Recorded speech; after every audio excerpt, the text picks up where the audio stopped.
Halo semua, pada kesempatan kali ini kita akan membahas proses ekspresi gen, yaitu transkripsi dan translasi. Transkripsi adalah proses pembentukan mRNA dari DNA di dalam nukleus, sedangkan translasi adalah proses penerjemahan mRNA menjadi polipeptida di ribosom. Sebelum kita lanjut, perkenalkan terlebih dahulu saya Asri. Selamat datang di Bioedukasi. Agar tubuh kita dapat berfungsi, kita membutuhkan berbagai nutrisi yang diperoleh dari makanan. Namun, tubuh kita tidak dapat langsung menggunakan makanan dalam bentuk aslinya ketika memasuki sistem pencernaan. Proses pencernaan kimiawi melibatkan berbagai enzim dan protein untuk memecah partikel makanan menjadi molekul-molekul yang lebih kecil, sehingga dapat digunakan oleh tubuh kita. Namun, bagaimana tubuh mendapatkan arahan untuk memproduksi berbagai jenis protein yang diperlukan ini?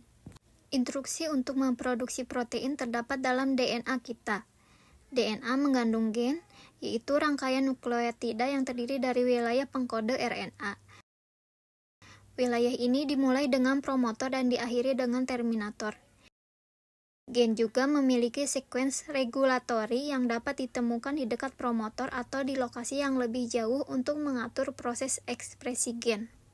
Proses ekspresi gen terdiri dari dua tahap utama, yaitu transkripsi dan translasi.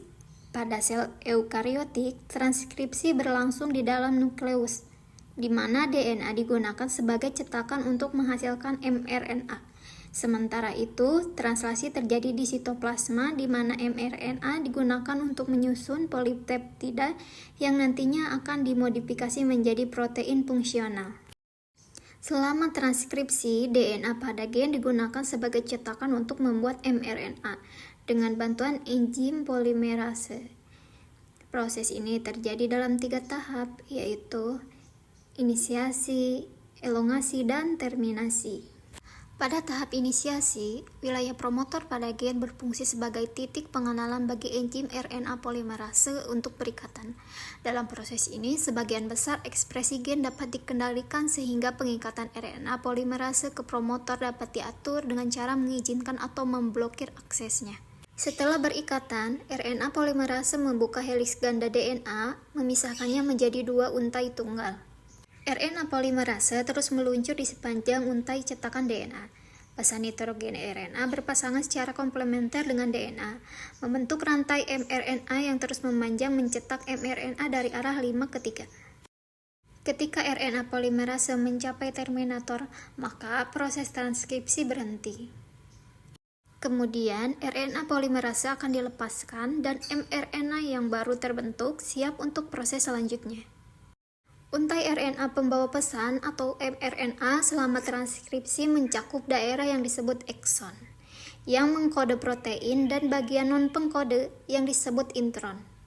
Sebelum keluar dari nukleus, mRNA mengalami sejumlah modifikasi, yaitu penambahan 5 aksen cap di ujung depan dan penambahan poly A tail di ujung belakang, dan proses splicing untuk menghapus intron atau bagian non-coding, serta menyambung ekson atau bagian pengkode dengan bantuan kompleks spesiosom yang terdiri dari protein RNA sehingga terbentuk mRNA yang matang yang siap meninggalkan nukleus melalui pori inti dan memasuki sitoplasma untuk translasi. Pada bagian translasi, informasi dalam untai RNA pembawa pesan yang matang diterjemahkan menjadi protein. Basa nitrogen pada RNA dikelompokkan menjadi 3 huruf yang disebut kodon. Kode genetik ini mencakup 64 kodon, sebagian besar mengkode asam amino tertentu, dengan 4 kodon khusus. 1 kodon awal yang disebut start kodon, yang mengkode metionin, dan 3 kodon stop yang mengakhiri proses translasi. Proses translasi dimulai ketika untai RNA pembawa pesan berikatan dengan subunit kecil ribosom di dekat kodon awal. Molekul RNA transfer atau tRNA membawa asam amino spesifik yang ditentukan oleh urutan antikodon atau tRNA. Pasangan basa komplementer terjadi antara kodon RNA pembawa pesan dan antikodon atau tRNA, memastikan asam amino yang dibawa sesuai dengan instruksi RNA. Setelah inisiator tRNA berikatan dengan kodon awal, subunit besar ribosom bergabung untuk membentuk kompleks translasi. dan tahap inisiasi telah selesai. Dalam subunit besar ribosom terdapat 3 situs utama, yaitu E site, P site, dan E site. Selama tahap elongasi, setiap molekul tRNA bermuatan masuk ke E site, membawa asam amino yang sesuai dengan kodon pada mRNA. Kesesuaian ini terjadi melalui pasangan basa komplementer antara kodon pada mRNA dan antikodon pada tRNA. Setelah itu, terbentuk ikatan peptida antara asam amino yang dibawa oleh tRNA di E site dan asam amino yang terikat pada tRNA di P site, sehingga rantai polipeptida terus bertambah panjang. Ribosom kemudian bergerak satu kodon ke arah kanan, memindahkan tRNA yang sebelumnya di E site ke P site, sementara tRNA kosong dilepaskan dari E site. Proses ini berlanjut hingga ribosom mencapai kodon stop.